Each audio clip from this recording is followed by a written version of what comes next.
Well, so we will continue with our discussion with the linear vector spaces.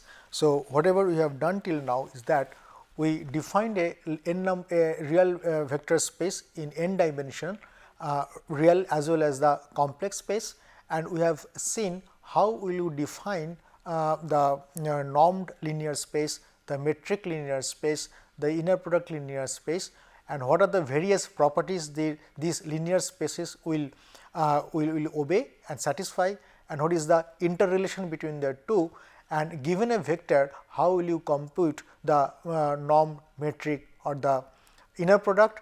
And not only that, if we are moving from the discrete domain to the continuous domain, how the inner product, the metric and the norm will be defined for these continuous domain functions, whether it is a one dimensional function, or it is a two dimensional function, or it is a three dimensional function. Next, we are looking into some of the simplified examples, and in the first example we have seen what is the how the given a vector, given two vectors, how will you define the metric between the two, the inner product between the two, and norm of each vector in discrete domain. The second example we have taken up is for a continuous two dimensional domain given by the functions f and g, and how the various quantities like inner product, norm and metric are defined for these cases. Now, we are looking into the second example where we are talking about the function f and g. So, in the last lecture we have looked into the norm of function f, and now we will be looking into how to compute the norm of g. This is given as norm of g square is nothing but integral over x, integral over y, x minus y square dx dy. So, it will be double integral x square minus 2 x y plus y square dx dy. So, it will be from 0 to 1 x square dx, 0 to 1 dy minus 2 x dx 0 to 1 y dy 0 to 1 plus dx 0 to 1 and y square dy from 0 to 1. So, if you carry out this integration, so this turns out to be 1 upon 3, this will be 1 minus 2, 1 upon 2, 1 upon 2 plus 1, 1 upon 3, this will be 1 upon 3 minus 1 upon 2 plus 1 upon 3. So, it will be 2 if we simplify this thing. So, this will be 2 minus 3 plus 2. So, 1 over 6. So, norm of g for this particular case is nothing but root over 1 upon 1 over root over 6. So, that is how we can develop the norm of f and norm of g.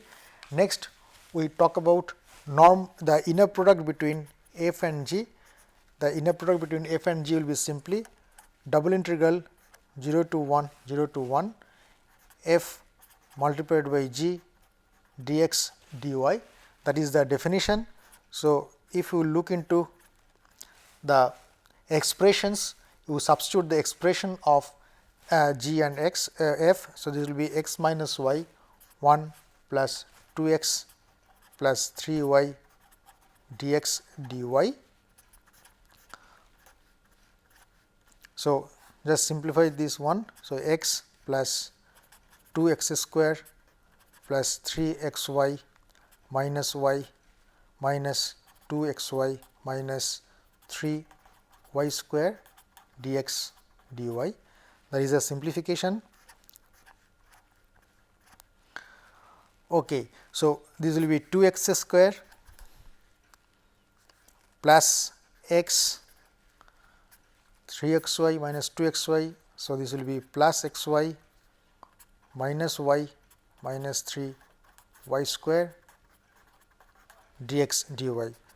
So, 2 integral x square dx integral dy 0 to 1 plus 0 to 1 x dx dy 0 to 1. Third term will be integration x dx integration y dy. Fourth term will be integration 0 to 1 x multiplied by y dy 0 to 1. The last term will be 3 dx 0 to 1 y square dy 0 to 1. So, this will be 2 after carrying out the integration multiplied into 1 upon 3 into 1 plus 1 upon 2 multiplied by 1 plus 1 upon 2 minus 1 by 2 minus 3 into 1 into 1 upon 3. So, you will be getting 2 by 3 plus half plus 1/4 minus half minus 1. So, half will be cancelled out. So, it will be 12, 3 into 4, 4 to 8 plus 3 minus 12. So, it will be minus 1 by 12. So, that is the inner product between the two functions f and g. So, there is a difference between the two. In case of inner product of two vectors, that gives an angle, and in this case in case of functions, the inner product is computed by this method. Next, we talk about the metric.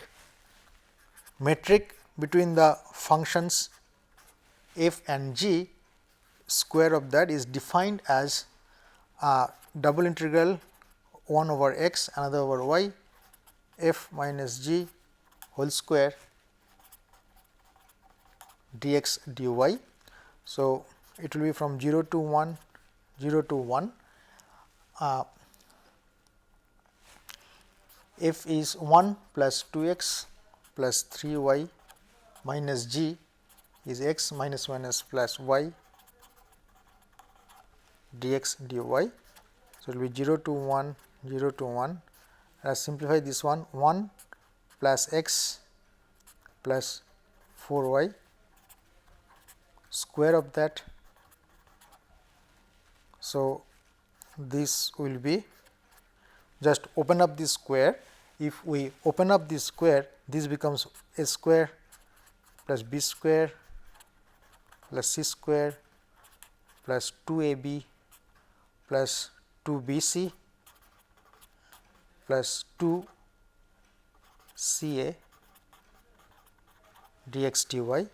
So, your first one will be this one, second integral will be 0 to 1 x square dx dy from 0 to 1, third integral will be 16 dx 0 to 1 y square dy from 0 to 1, fourth integral will be 2 x dx 0 to 1 dy 0 to 1,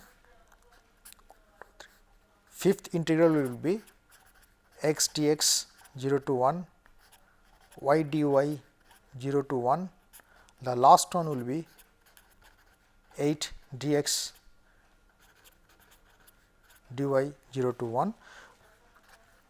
So, if you compute all these integrals, this becomes 1 multiplied by 1 plus this will be 1/3 multiplied by 1 plus 16 into 1 into 1/3 plus 2 into half into 1 plus 8 into half plus 8 into 1 into half. So, this becomes 1 plus 1 upon 3 plus 16 upon 3 plus 1 plus 2, then this will be plus 4. So, 4 to 6, 6 1 7, 7 1 8, 8 plus 17 by 3. So, this will be 41 by 3. So, the inner product between the metric between f and g will be nothing but root over 41 upon 3. So, that is how the inner product of the metric inner product and norm of the continuous two dimensional functions can be computed. Next, we look into some more examples of this concept. The next example is for an n dimensional real space.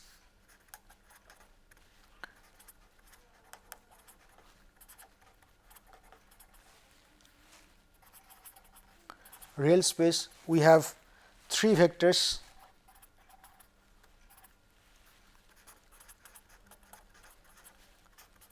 x, y and z, and we have to show that first inner product between x and y will be less than equal to half mod of x square plus norm of y square. This is the first relation we have to show. The second relation, we have to show that norm of x minus z square of that plus norm of y minus z square of that should be greater than equal to 2. Inner product between x minus z and inner product between y minus z. Okay. And these x, y, z are three general vectors having n number of real valued elements each. So, let us look into the solution. We start with the identity that sum of squares will be always greater than equal to 0. So, summation of x I minus y I will be square of that will be always greater than equal to 0. If x is equal and y are identical, then this will be equal to 0, otherwise it will be ever positive, because square is ever positive, sum of squares will be always positive, I is equal to 1 to n. So, just open up this square. If you open up this square, then what you will be getting is that this is nothing but x I square minus 2 x I y I plus y I square. So, will be greater than equal to 0. Next, you open up this summation. So, it will be summation x I square I is equal to 1 to n minus 2 summation I is equal to 1 to n x I y I plus summation I is equal to 1 to n y I square. Okay. So, by definition, if you look into the definition of summation of x I square, this is nothing but norm of x square of that. So, this will be nothing but norm of x square minus, and what will be this? If you look into the definition of the inner product, this will be nothing but the inner product between x and y, vectors x and y, and this will be nothing but norm of y square. So, therefore, we will be getting, if we rearrange this equation, we will be getting 2 of norm, the inner product between x and y should be less than equal to norm of x square of that plus norm of y square of that, and after that it follows the relationship that we are going to prove. That one will be nothing but inner product between x and y should be less than half of norm of x square plus norm of y square. So, that proves the relationship we wanted to prove.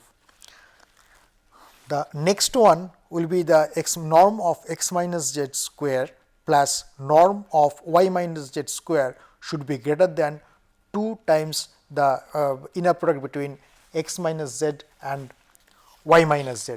In this case also, we will be starting with the identity, but we will be starting with the next identity, that means summation of same identity will start with x I y I square should be greater than equal to 0, and we will subtract z I and we will add z I. So, this will be summation x I minus z I minus y I plus z I square. Again this is an identity.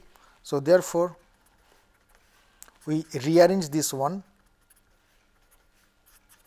x I minus z I square minus y I minus z I square,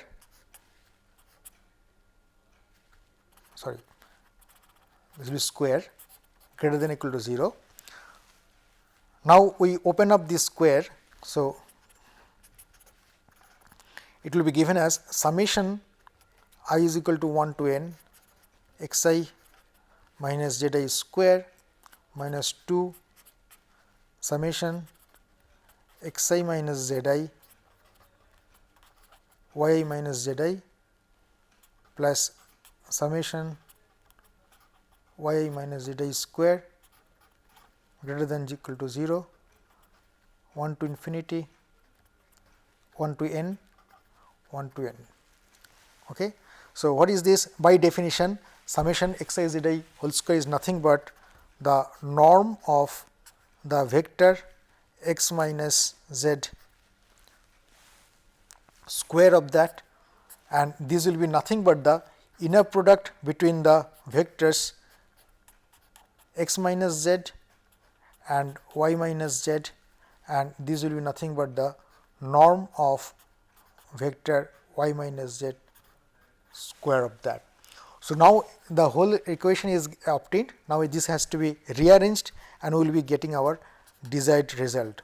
So, this will be norm of x minus z whole square plus norm of the vector y minus z square of that should be greater than to 2 times the inner product between the vector x minus z and y minus z. And that completes the proof of the next problem of the third problem that we have looked into. Let us go to the next problem. Let us look into some more problems, so that the method and the our intention is absolutely clear and the computation procedure will be clear. Now, let us look into the two vectors in R3 space. Consider the two vectors in R3 space. That means, each vector will be containing 3 elements.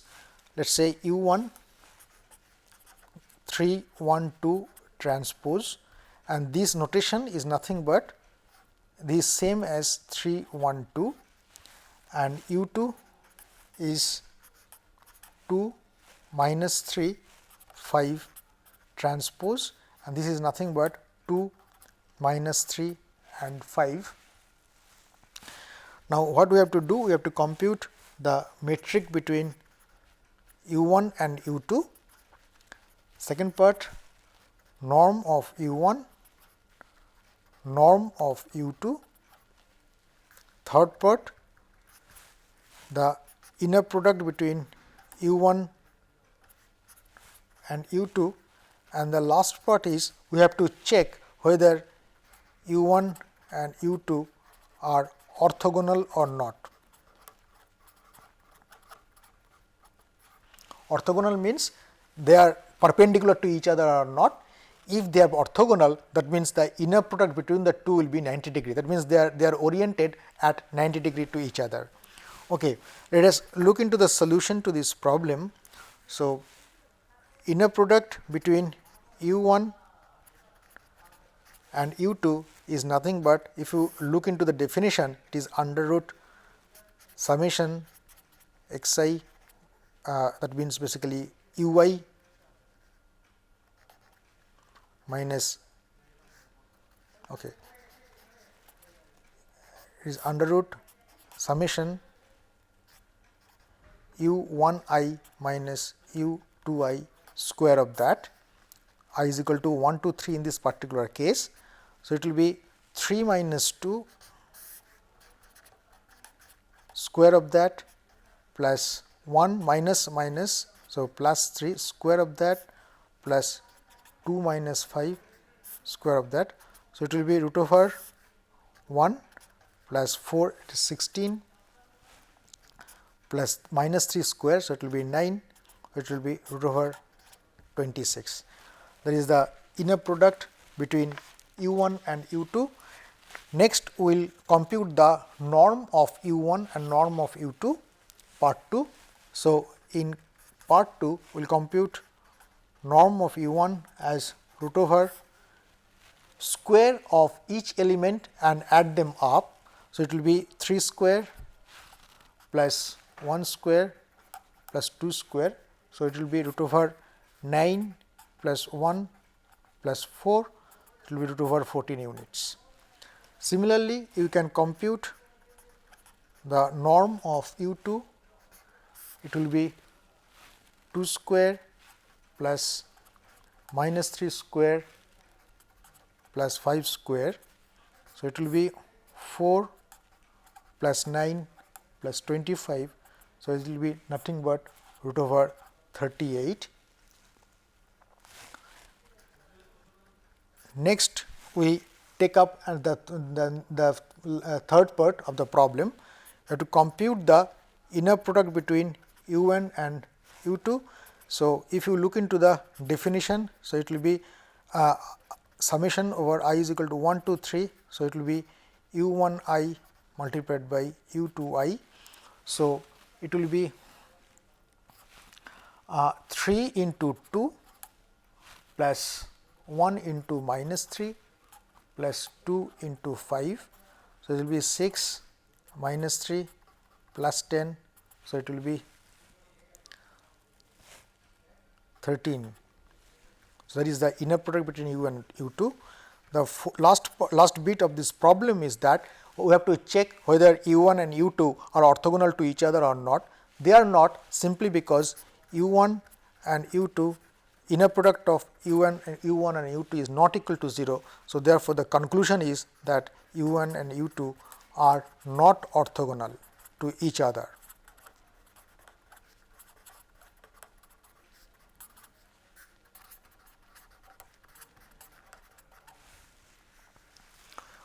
Okay. So, that goes for the problem number 4. Then let us look into the next problem. The next problem says that we have two vectors, 3-dimensional vectors, 1 a and 2. So, they belong to n-dimensional space. The elements can be real, it may be complex or whatever. So, y will be minus 1, b and 3. Then we have to find out the relationship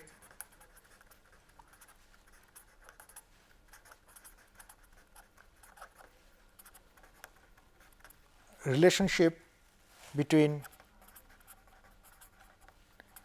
a and b, so that for different cases, let us say case 1, x and y, each of them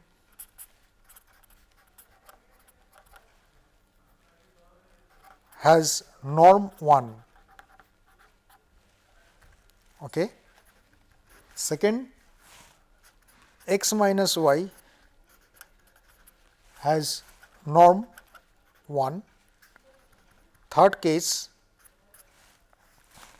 x plus y has norm 1. Last one, x to y are orthogonal. In each of these cases, what is the relationship between a and b? That is the question. So, let us look into the solution. The first part, the x has norm 1, that means norm of x is equal to 1. So, therefore, it will be 1 square plus a square plus 2 square is equal to 1. So, a square is equal to minus 4. So, a is equal to plus minus 2y. y has norm 1, that means minus 1 square plus b square plus 3 square is equal to 1. So, therefore, b square will be is equal to minus 9. So, b is equal to plus minus 3i. Now, in this case a is not, the relationship between a and b is that a is not equal to b. Now, let us look into the second part where x minus y has norm 1. So, norm of x minus y should be 1.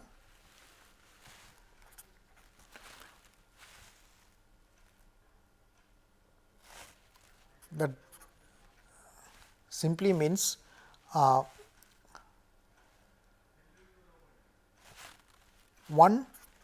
minus 1. So, square plus a minus b square plus 2 minus 3 square is equal to 1. So, you will be having 4 plus a minus b whole square plus 1 is equal to 1. So, a minus b is equal to plus minus 2i. So, that is the relationship between a minus b, and the third part is that x plus y has a norm 1. So, let us look into the vector x plus y. X plus y will be having the elements 0, a plus b, 2 plus 3, that is 5. So, norm of them is equal to 1. So, 0 square plus a plus b square plus 5 square is equal to 1. So, a plus b is equal to plus minus root over minus 24, it will be plus minus 2 root 6 times I. So, that is the relationship between a plus b, and the last part is that x and y are orthogonal. So, x and y are orthogonal. This relationship is indicated by this mathematical expression if the inner product between x and y should be equal to 0. So, let us compute what is the inner product between x and y. So, it will be inner product between x plus y, x and y should be summation of x I y I is equal to 1 to 3. So, it will be 1 into minus 1 plus a into b plus 2 into 3. So, it will be a b plus 5. So, this should be equal to 0 because x and y are orthogonal. Therefore, a b plus 5 must be equal to 0. So, a b is equal to minus 5. So, this is the relationship between a and b, so that you will be getting the various conditions satisfied given by this problem. Next, we just look into another problem that will be very interesting problem. The sixth problem, it is in the case of a continuous function in a continuous domain. It is a two-dimensional domain. So, we define a continuous function f as a function of x and y, where x and y are the two independent domain, coordinate system. So, this is given by ax minus y. Both x and y belong to the same domain, that means x varying between 0 and 1 and y is also varying between 0 and 1. Now, we have to find a such that norm of f is equal to 1. Okay. So, that is the question. Let us look into the solution. The solution is that norm of f square is equal to 1. So, if you look into the norm of f, this will be integral 0 to 1, this integral is over x, another integral over y. So, it will be double integral ax minus y square dx dy should be is equal to 1. Okay. So, we just carry out this integration. So, it will be 0 to 1, 0 to 1, open up this square, a square x square minus 2 a x y plus y square dx dy should be equal to 1. Then term wise we carry out the integration a square x square dx dy, that is the first term. Second term will be, where a, in this case a is a scalar.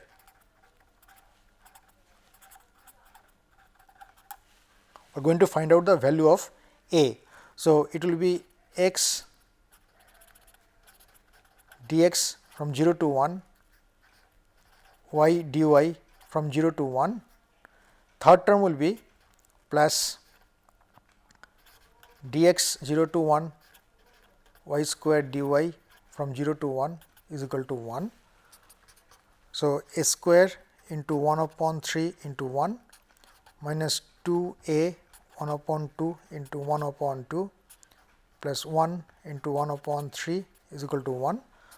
So, you will be getting a square by 3, 2 to cancels out. So, a by 2 plus 1 upon 3 is equal to 1.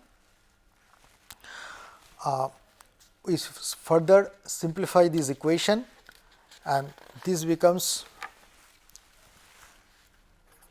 a square by 3 minus a by 2 is equal to 2 by 3. So, we will end up in a quadratic of a, and this will be simply 2a square minus 3a minus 4 is equal to 0, and this quadratic has to be solved. So, we will be getting the value minus b. So, it is plus 3 plus minus under root b square minus minus plus 4ac 32 divided by 2a, 2 into 2, that is 4. So, this a is equal to 3 plus minus root over 41 divided by 4.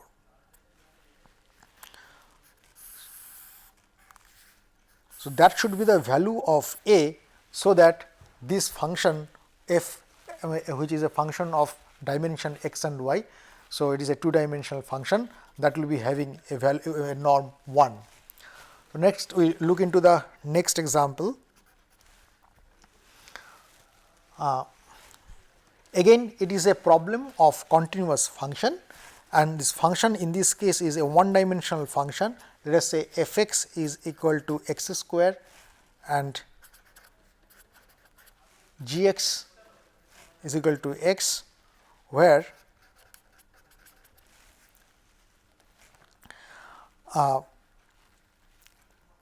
the domain of x is basically from 0 to 1. Now, in this problem we have a relationship, that is the metric between f and g, square of that, plus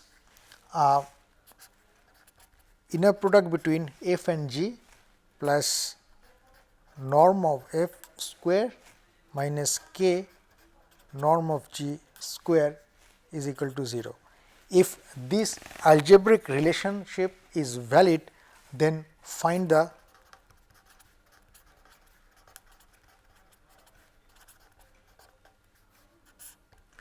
value of k. So, again in this problem is a 1-dimensional function. We have this algebraic relationship is satisfied, so that you evaluate the value of this scalar quantity k. So, the procedure remains almost same.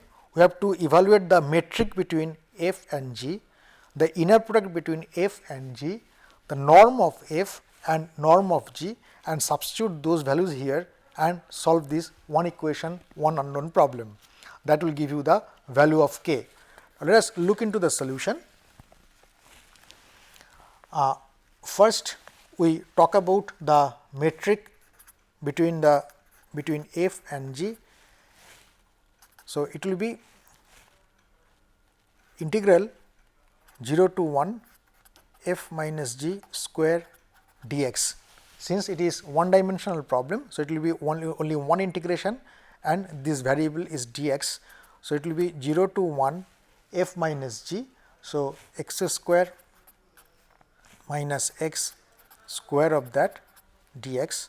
Just open up this square, it will be x to the power 4 minus 2 x cube plus x square dx, and we carry out this integration x to the power 4 dx minus 2 x cube dx plus x square dx. So, this becomes 1 over 5 minus 2 over 4 plus 1 upon 3. So, just carry out this, simplify this one. The LCM is 60.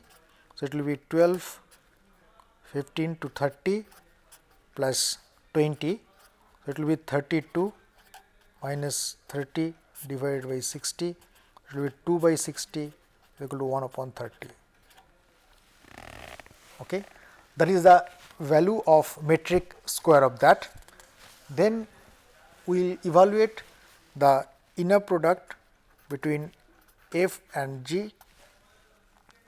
That will be simply integral 0 to 1 f multiplied by g dx. So, it will be 0 to 1 f is x square, g is x. So, it will be x cube dx. So, it will be 1 upon 4. So, that is the value of inner product. Then we will find out the norm of f square of that. So, it will be 0 to 1 f square dx. So, it will be 0 to 1 x to the power 4 dx. This value is 1 upon 5. Next one is norm of g square of that. So, it will be 0 to 1 g square dx.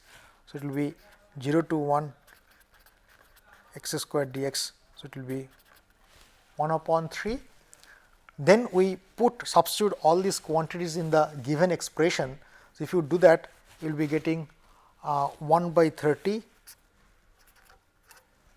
minus plus inner product between f and g. So, that is 1 by 4, then norm of plus norm of f square.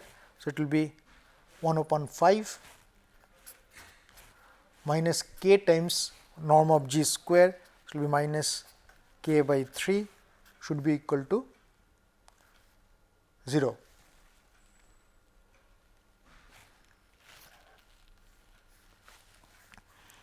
Okay.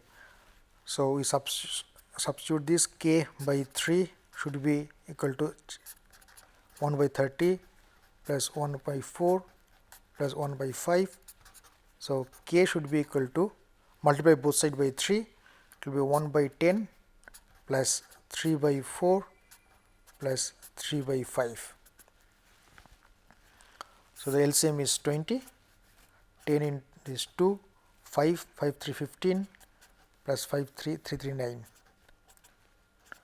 26 by 20. So, it will be 13 by 10. So, the value of k is nothing but 13 by 10 for this particular problem. So, this way we have seen how the inner product, metric and the norm of different vectors and functions can be calculated from various either in the discrete domain or for the continuous domain. And once we know the procedure to calculate them, we will be able to utilize them for solving different mathematical problems in chemical engineering applications. Next, we will look into another topic, the next topic that will be quite important, and again we will just go through the introductory stuff, that is the definition of onto, into and one-to-one function, and they will be quite critical in various chemical engineering applications. Now, onto, into and one-to-one function.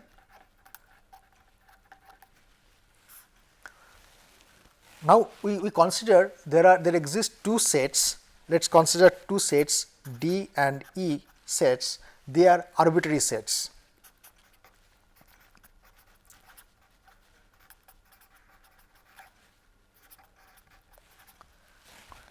The x, the element x belongs to the D set, and the element y they belongs to the E set. Now we define a function f in the D domain, and it assumes it operates on x. So we define f in D set, and f operates on x.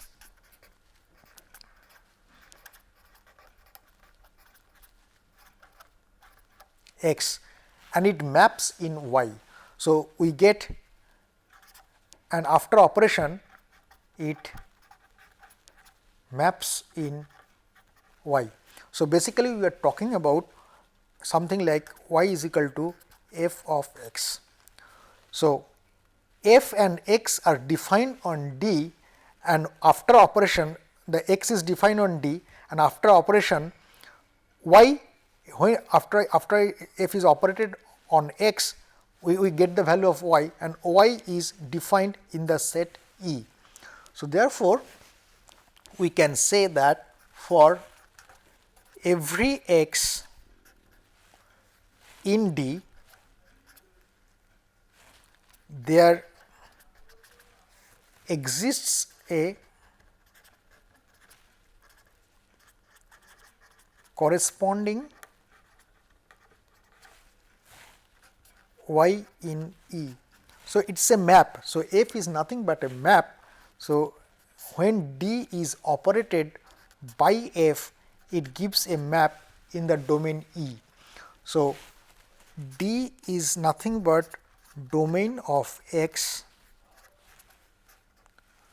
okay, and what then next we define the R. R is nothing but the range of x. That means range of x means this gives a set.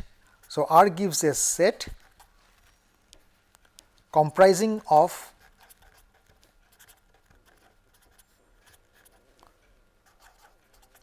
maximum and minimum value of it is basically R is nothing but range of y. Okay. So it gives a set comprising of maximum and minimum value of y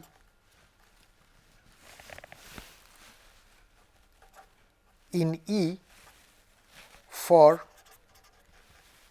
all values in D. So that gives the range of y, and next we look into the relationship of this set R set and E set, because both are in y domain now. So next we will have a relationship between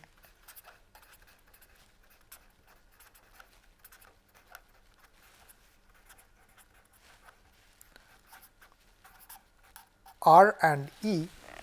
Now depending on this relationship between R and E, we define the function into or onto, and the definition goes like this: if R is equal to E, then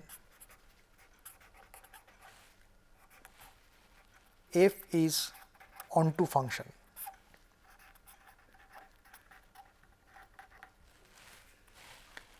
If R is a subset of E, then f is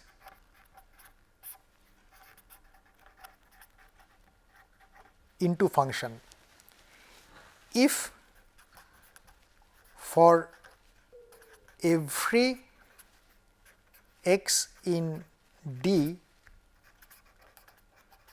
there exists a unique value of y in E then f is called an one-to-one function.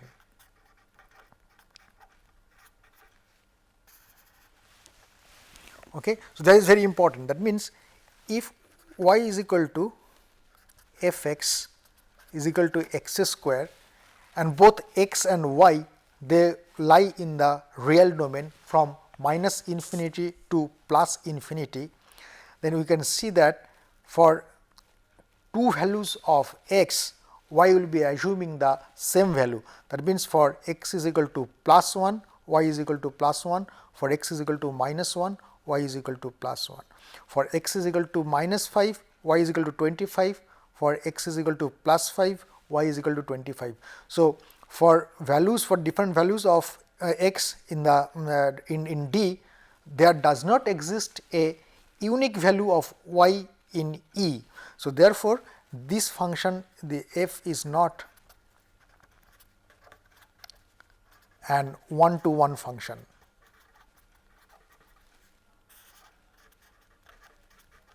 On the other hand, y is equal to 3x, if that is f, y is equal to f x is equal to 3x. For every value of x, there exists a unique value of y. So, in this case, f is a one-to-one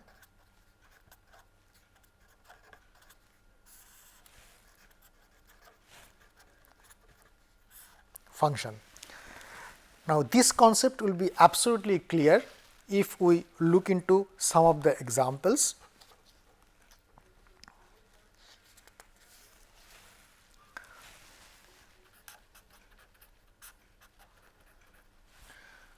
Now, consider the function y is equal to f x is equal to x square. Okay, the first one we have I just talked about. For x is equal to plus minus 2, y is equal to 4. So, therefore, f is not an one-to-one function. Let us look into the second example. Y is equal to f x is equal to 1 over 1 plus x square. Now, in this case, let us say the domain of x, that is D, is minus infinity to plus infinity. That means, it belongs to the real line.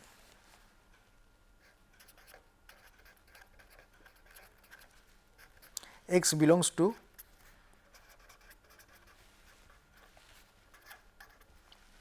real line.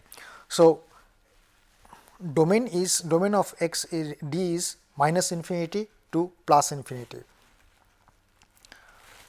Now, for x is equal to plus infinity,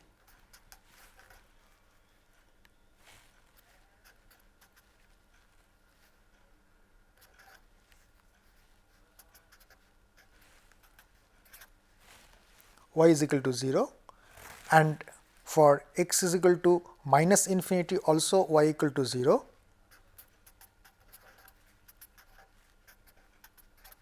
But for x is equal to 0, y equal to 1. So, if you plot y as a function of x, so in one case it is minus infinity, in another case it is plus infinity, and for x is equal to 0, its value is 1, let us say this value is 1. So, the curve looks something like this. This will be having a maximum at x is equal to 0, and its value will be asymptotically goes down to 0 when x is approaching plus infinity to minus infinity. So, therefore, the range of y is nothing but from 0 to 1, and if we assume the E set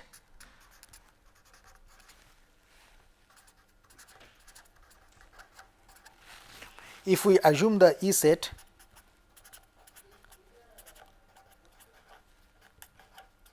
such that E is comprising of minus infinity to plus infinity, then we can see that the range set R is nothing but a subset of E, because E is having minus infinity to plus infinity. On the other hand, range is only from 0 to 1. So, therefore, R set is a subset of E. So, therefore, in this particular case f is into function.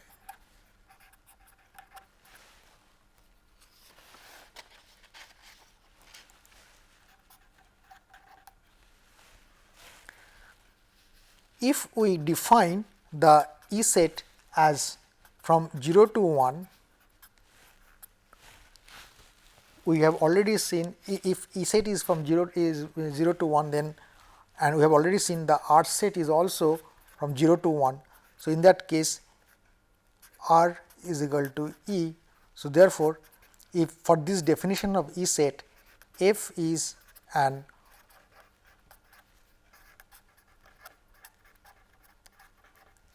onto function. So, depending on the value of E set, the domain X, or basically everything depends on the domain D, range R, and the E set whatever we are talking about. So, based on these three values, based on the domain of X, R will be decided.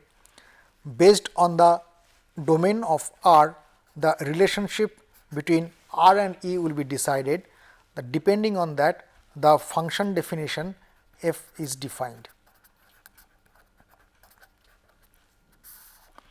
So, let us try to conclude this session, that we have already seen what, let us summarize whatever we have done till now. We have seen how the matrix, we have first defined the linear, metric linear, vector linear space, and we defined the metric linear space, the norm linear space, the inner product space, and we have found what are the various definitions these metric spaces will be obeying and various axioms they will be obeying, and given for a discrete domain, for example, in vectors, or how these three quantities will be computed. For the continuous domain like functions, how these three quantities will be computed. In case of functions, if it is one dimensional space, it is two dimensional space, it is three dimensional space, how these three functions will be computed, and what are the physical significance of metric, norm, and the inner product, and how they are calculated for the functions in the continuous domain, for the vectors in the discrete domain. Then we moved over to the nature of functions, into functions, onto functions, and one-to-one functions, and we have seen that how we can define the range of the function for the. So, it is basically a map of the, we are talking about a function f, which is nothing but a map which takes up a value in x, that is in D domain, and maps into the y domain, that is in the E domain. And depending on the range of y and the domain space of E, whether it is a subset of E, whether it is equal or whether it is not a subset, depending on that we can define the function one to one, into, or onto. We look into some of the examples of onto function and into functions, and we will move over to the definition of completeness of space and a Cauchy sequence, which will be very important in chemical engineering applications. Thank you very much.